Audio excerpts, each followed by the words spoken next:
today, and I have been listening to this man who was in a gang, but now he's Christian. He talks about his journey, so I'm gonna put some of his video up, and then we can talk about it afterwards. Hello, Candyland. Okay, well, I'm back. I think in the earlier part of the video, I said something that I was listening to a guy that was in a gang, but he found Jesus. And so I had watched the whole entire video, an hour and something, and went on to watch another video from this same channel because it blessed me. It just really blessed me. And so I'm going to insert some of the message in here. And so this is through, it's called Delafe Testimonies, and they have 436,000 subscribers, and their mission is to make a large archive of testimonies. And because of this, their intention is to free people and lead more people to Jesus. So to glorify the kingdom, get more people to come to the kingdom, basically. I may not be saying it all the way right, but hopefully you understand what I'm saying. And when you watch this testimony, like I said, it led me to go ahead and look at another one, which also blessed me. And I know I'm going to watch more and more and more. And I'm going to link this channel, or I'll link this specific message in the description, and then you can follow the channel from there. And I believe it's called Delafe Testimonies. So I'm going to link that. And it just blessed me so. And it's like I want to come on here and give a synopsis of it, but it's just like you need to hear it for yourself. And so I'll just say basically what it's telling you. It's trying to help us understand how we are righteous. It's even hard to even say that because I think in one of my videos not too long ago, I was saying how we are filthy trash. And so that's how we think about ourselves. But as Christians, God don't see us like that. He made us righteous. He died for our sins, and He doesn't see us like that. And so it's like we don't believe it's that easy to be righteous just because we're saved. We're righteous now. What about all the stuff we do, or what did or do or will do? Well, God already died for all the sins that you past, present, and the future. So anyway, I can't say it the way that this young man said it, or even the way the Bible said it, but I believe in the clip that I'm going to show. There is scripture on there, so you can go to scripture. You can go to the scripture that he brings up and get clarification. Ask God to show you, and it just blessed me. So I just want to share. So hopefully it'll bless you too. And so I won't do no commentary after or whatever. I'll just allow it to sink in as best as it can, and maybe you all will want to look at the whole video. So again, I'll link this specific video that I took an excerpt from, so that you could watch the whole video. And it blessed me from the first opening to the end. And I was listening to it while I was getting ready to go, doing all my stuff, and it was like, ooh, Jesus, thank you, Lord. And then I immediately wanted to look at the next one that popped up. So okay, I'm going to just go ahead and let y'all have at it. Okay, I hope you enjoy it. Sin is unbelief, meaning you don't believe in God, right? And that in itself starts to lead to all these other things: fornication, lust, murder, envy, jealousy, all that. So when he put it in that perspective for me, I was able to see, oh, okay, so we're born as sinners. All of our thoughts are evil. Jeremiah 17 verse 9 talks about our heart. The heart is deceitful above all things and desperately wicked.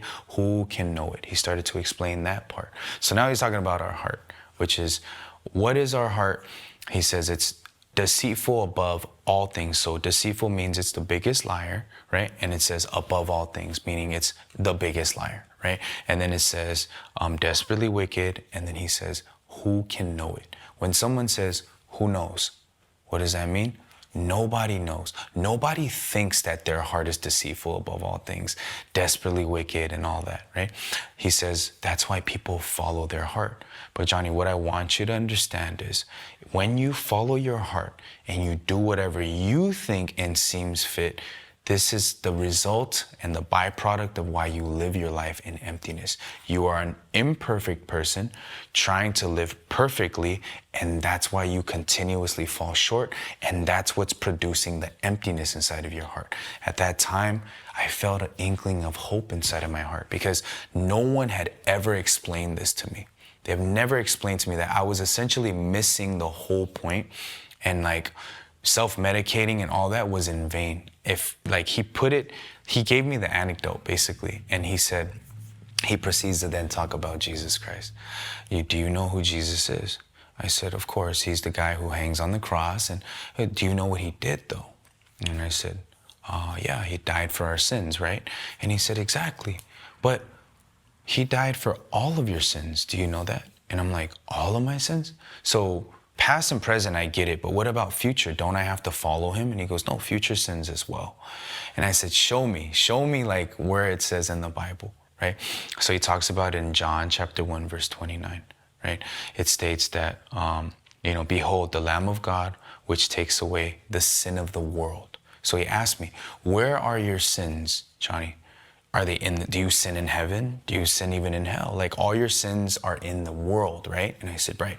So if God says he took away your sins of the world, right? And the world is still running, it's still alive, then that means he took the sins from the first man who was in this world to the last man who was in this world. We don't know who the last man is, right? And he's like, so he's actually taking care of all of your sins, past, present, and future, right? So when I kind of thought about that, I was able to feel that, oh, that's what Jesus did. That's why people are so like happy about him, is because he literally has perfected us. And then he proceeds to talk about what the wages of sin is, right? Romans chapter 6, verse 23 talks about, for the wages of sin is death. But, he says, this word but is so amazing. It flips everything upside down, right? And he says, but the gift of God is eternal life. He was saying it's a gift. Do you work for your gifts? Like if it's your birthday, do you work and someone gives you a gift? No, the gift is whether you work for it or not. If it hits your birthday, you receive it, right? I was like, that's true. So it is by grace, he says, that God has given this to all people. The problem is, however, people don't believe this. Why? Because when you look at yourself, Johnny, you're probably still carrying a gun, which he was completely right. You're probably still doing drugs, absolutely. So when you look at yourself, your thoughts and your heart tells you what? You're a sinner. No matter what, you sin. You're carrying a gun, you're lusting, you're doing this, you're doing that. But what does the Word of God say again about all of our thoughts? And right there it hit me. Oh, this is what it is, right? Genesis 6:5, all of your thoughts are what? Only evil continually. Why? Because they always go against the Word of God, right? So he explained that to me. And he said, you have a choice to make. Are you going to trust Hebrews chapter 10, verse 10, 14, and 17, which says, for Hebrews 10:14 says, for by one offering he hath perfected forever them that are sanctified. So when we broke this verse down to me, he said, one offering. Who is this one offering? He says it's Jesus Christ, right? And then he says, perfected is in what tense? It's in past tense, meaning already completed, already done. And then he says forever, which means eternally. So Jesus Christ, he died on the cross. People know this. He didn't fail. They know that. They know after 3 days he rose and he justified people. They know this. But when they look at themselves and they see their image, right? Their thoughts tell them that they're sinners, which is their thoughts. And then he says, then there's the Word of God that says they're perfected forever. By faith, he says, we have to accept the Word of God exactly as it is. But problem is, what is sin, he says? Unbelief. So they don't believe, no, yeah, I know he perfected me, but I still have to do something about that, right? I still have to, live Christ-like, and I got to love my neighbor as myself. And he started explaining this to me. He said, but that in itself, doing good deeds, he said, I'm not saying sin however you want. I'm not saying carry a gun and shoot people and say that you're righteous. What I'm saying is doing good deeds and faith are two different things. Faith, it says in the Bible, without faith, it is impossible to please God. What kind of faith is he talking about? Believing and saying, amen, God. Although I feel like I'm a sinner, if you say that I'm righteous and perfected forever through your son, and that he didn't fail on the cross, he washed all of my sins, past, present, and future, then amen. I'm going to throw away what I feel, what I think, and I'm going to believe your word above my thoughts. And when he put it in perspective, he asked me, Johnny, on God's side then, you believe Jesus died. You believe he washed all of your sins. You see what sin truly is. On God's side, are you perfect? Are you righteous? And right then I said, yes, I'm perfect. I'm righteous. He said, amen. Why? Not because you did anything well, but it was all and by faith and by God alone, by Jesus alone. So when that was the first time I met Jesus, right? I felt that, oh, knowing Jesus, like understanding knowledge theoretically who he was versus actually connecting to him and accepting him into my heart, that's what changed my life. That day, it changed my life. Johnny, now, if you could take us into your mind, though, because this is a lot of information Yeah. and it's a lot of good news, Sure. right? Like, and also, are people still at the table? Like, this is all happening on the table? Mm-hmm. It was a full hour and a half to 2 hour fellowship.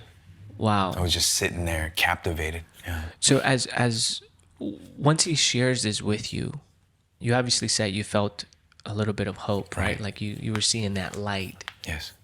But if you could maybe give us a little bit of more words of what was going through your mind, like what was going through your body as you're hearing this and it's making sense. Yeah. There was, well, the hope was like, it was big, but there was also a different force telling me that don't listen to this. You know, you perfect, Johnny? Pfft, come on now. You know, the pastor may not know what you did, but you know what you did. You know what you did, you know, and there was a fight, a big tug of war inside of my heart and inside of my mind. One side was telling me, you're not righteous. You cannot, is it that simple just to accept the word and say you're righteous and then like all the sins are forgiven? Really? People would live like animals then, right? Isn't that what it is? So right then and there, I was like, okay, so these are my thoughts. I don't know anything about the word of God, but I'm trying to fight a pastor who's devoted his whole life to the word of God. It's probably smarter to probably accept what he says, but ask him questions. So I started to kind of like dig my heels into the ground and ask him questions. So I said, you know, so if I'm righteous and I go out and I kill somebody like those mafia movies and they just confess, does that mean that my sin will still be forgiven, right? And he smiled and he goes, Johnny, think about it, right? Think about it. He says, I'm married, pastor said, right? But before I wasn't always married. I said, okay. And he goes, before I was married, if I seen a beautiful woman on the streets, I can go up to her. I can talk to her. We can date, etc., etc. He says, but now that I'm married, can I then, even if I do see a beautiful woman, can I then go up to her and be like, hey, no, I will think about my wife's heart. I will think about our relationship. I will think for my wife. And that alone will stop me because I don't want to cheat. Right? So he says, likewise, when you receive salvation, you think about it, Johnny, your life was damned to hell, essentially. You were basically walking the path of destruction, eternal destruction, which is hell. But you feel this happiness, this, you know, this hopefulness because God has saved you, right? From your sins and from hellfire. He said, will you then go and disrespect him and slap him in the face and just do whatever you want? That relationship, right, is what's going to stop you. And yes, you're a baby now. You may sin. And he told me, you will sin until you die because flesh is flesh. He said, but the amazing thing is, as you grow with God, God is going to cultivate you. God is going to cut out the things that he sees fit he sees unfit in your life, right? So from then I was able to find that peace, like, hey, you know, the way that the pastor is saying is it's true. And that voice that was really loud, which was saying he doesn't know what he's talking about. This sounds crazy, you know, you're not righteous. You remember your sins, you know, you shouldn't follow this person. You should leave. There was something that kept telling me to just leave. Like, leave, get out of here, you know? But when I stayed, I was able to see that, like, the true gospel was being planted inside of my heart. He didn't say anything about me quitting drugs, quitting, my gang, or leaving my lifestyle. He didn't say anything about that. What I noticed he was doing was planting hope inside of my heart. And that was casting out things. I didn't want to carry my gun anymore. I started feeling, at that time I didn't know, but I started feeling conviction in my heart. Like, man, if Jesus did all this for like a swine like me, an evil person like me, why would I disrespect him? I'm from a gang life, gang culture. It's all about respect. So why would I go on disrespecting Jesus? You know what I mean? If he did all of this stuff for me. And I started to feel that inside of my heart.